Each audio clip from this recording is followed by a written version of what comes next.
पटी हुई एड़ियाँ सिर्फ लीमों से नरम व मुलायम बनाने का आसान तरीका जानिए।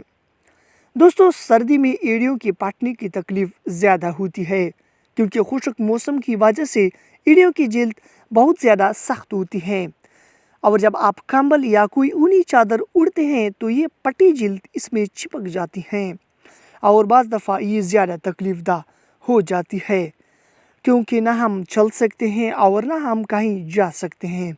ऐसा लगता है जैसे कांटे छिप रहे हों। अगर आपके साथ भी ऐसा होता है तो इस सर्दी सिर्फ़ और सिर्फ 10 मिनट में ये मसला बआसानी हल होगा। तो दोस्तों, चलिए टिप की जानिब चलते हैं। दोस्तों, एक टब में पानी लें, इसको जोड़ दें। जैसे ही पानी में उबाल आ जाए, इसमें नींबू का रस 1 से 2 चम्मच शामिल करें और नीम गर्म होने पर इसमें पाँव डुबोकर 10 मिनट के लिए बैठ जाएं। फिर पाँव को सादे पानी से धोकर टिश्यू की मदद से साफ कर लें।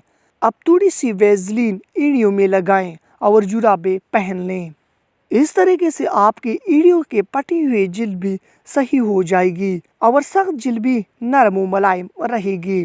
दोस्तों, इस टिप में चूंकि लीमू शामिल है और गर्म पानी भी, ये दोनों चीज़ें मिलकर जिल्द को मॉइस्चराइज करती है और